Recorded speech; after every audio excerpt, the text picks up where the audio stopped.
Hello again, lockpicking Paul here, and I've just finished making my first challenge lock called FURST, funnily enough. Right, so lockpicking Paul, and this has got some fun in it. It's not meant to be super hard, it's actually just meant to be an enjoyable pick. It's got some fun stuff. There's a nice zero cut right up the front of the lock in position 2. So that should provide a few fun and games. There's going to be, at the end of this section, there's going to be a spoiler section. So if you wanted to see what's going on in the lock and my thinking or the rationale behind why things are the way they are, hang around for that after the end of the first section of the video, because all the details will be in there. In the first instance, what I'm looking for is a Brit to volunteer to pick this and to gut it. And largely the reason for that is it's the amount of time it takes to get something somewhere. And so you probably should do the rounds here first before going overseas, if that's where it ends up. I don't mind where it goes or who picks it.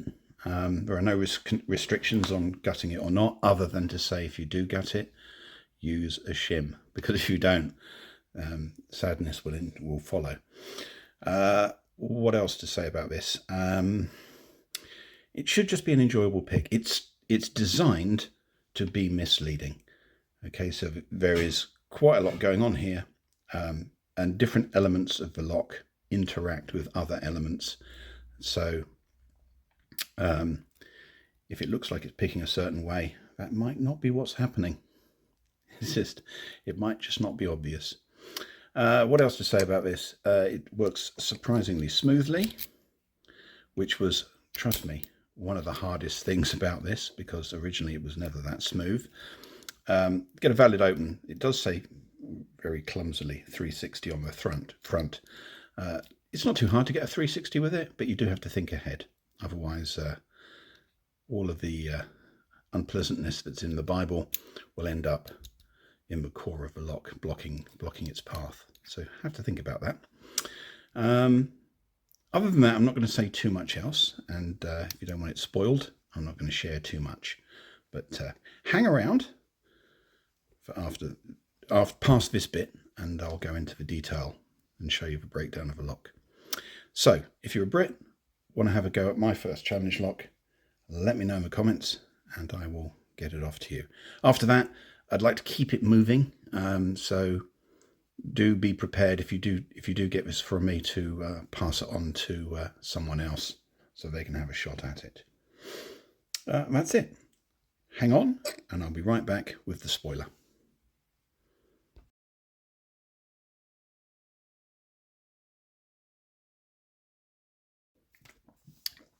Right, so here we are with the spoiler.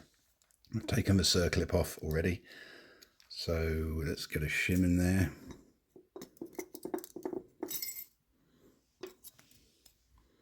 It's not so easy to do this through the camera lens. Oh, come on. It's just slightly awkward just getting the shim in.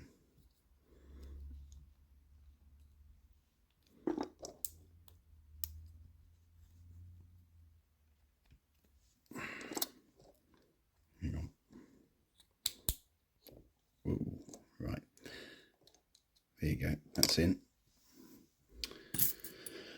and voila. Right,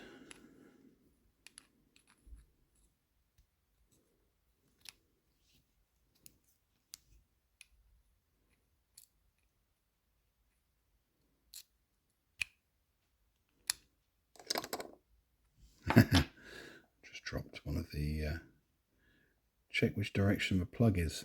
Right, that's the key pin. First key pin is a standard steel, nothing special about that. I shall put that back in a second.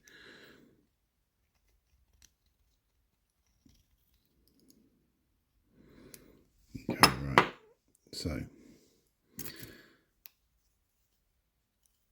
and I'll zoom in, we'll see.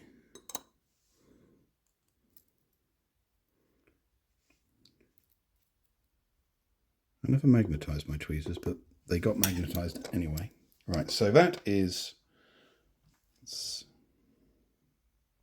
it going to work? Right, there you go, it's better. So the first thing you can see from this is that chambers 2 and 4 are countermilled or overmilled quite widely, and that's intentional. So let's go through the key pins first of all. Or actually, what I might do is I'll just take this out.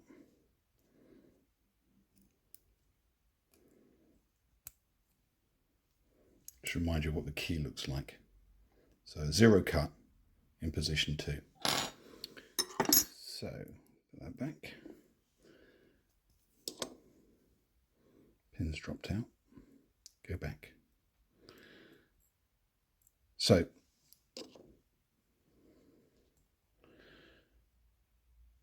key pin 1. Now key pin 2 is interesting because that was the alleged 0 cut. Only it's not. So this is a pin in 2 parts. So if you spend some time trying to sort of dodge the fact that there's a 0 cut in position 2, you're wasting your time because it'll actually pick like a normal pin. So what you get with this is there is you get 1 false set. If you do pick it, you'll get 1 false set as the spool goes through, and that interacts then again as you push it through with the counter milling. So you get 2 false sets. So it varies quite a lot, and that'll throw you because unless you've looked inside the lock, you won't be expecting for it to be a 2-part pin. Position 3 is a standard. 4 is a standard. 5 is a standard, and 6 is a standard. So there's nothing more clever with the key pins, just that thing in position 2. Looking back at the plug, I've threaded position 5, and obviously you've got your counter milling. Right, so we'll put that down. So what's going on in the top of the lock?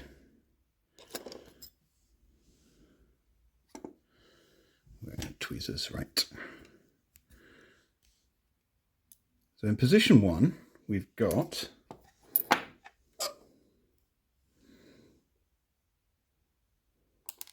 I probably should have thought about doing this a bit better. We've got, there you go, that's better. So it's a stepped pin with a point. So again, 2 lots of false sets possible with this, and but that point hangs up. That was the whole idea of it. So it behaves a bit like a taper. Slightly awkward. Then we've got the pin in 2 is a standard. Okay, nothing special about that because all of the fun is in the key pins. Position 3.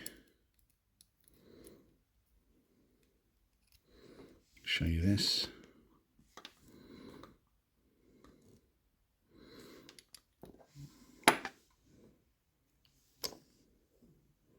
So this is basically a deeper taper.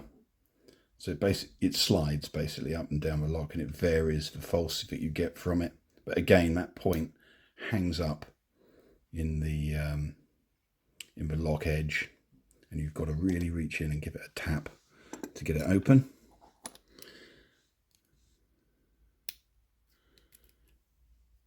In 4, I'm really pleased with this. 4 looks like a spool, right? But it's not. 4, if I can turn this around, is an asymmetric spool. So this will rotate in the lock, and sometimes you get a deeper false set than other times when you're picking it, so it doesn't pick consistently the lock. You get a different effect. In fact, you get 2 false sets because it's a modified spool.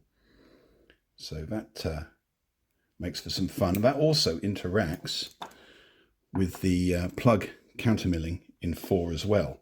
So you potentially got 3 three-stepped false sets there, but not always because of the asymmetric nature of a pin.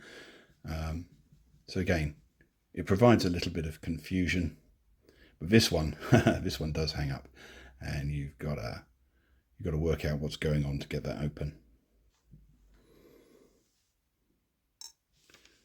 So that's 4. Let's take a look at 5. 5 is designed to work with that threading. 5's got a very, very sharp lip here, and that catches in that threading, and then you've got a little nub right at the end. So you'll pick it and you'll grind, and then drop into a false. And then you've got to tap that little nub through. And then pin 5, it's not a pin I've made, but it's a pin that changes the nature of the entire lock. So this is a very, very deep spool pin, steel, from a Carl F. But the point about this is, until you dispose of this pin, get it set, you won't see the other false sets. So you can pick and pick and pick, go around in circles a bit, and until you get this one set, you won't see the other super deep false sets. So it's a bit of a gatekeeper on the other pins. So that makes for some fun.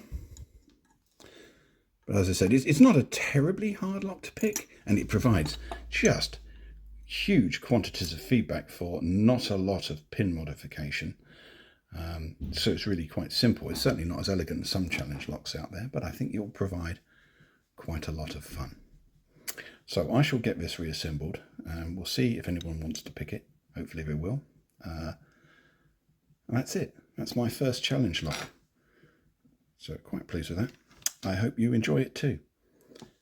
Cheers.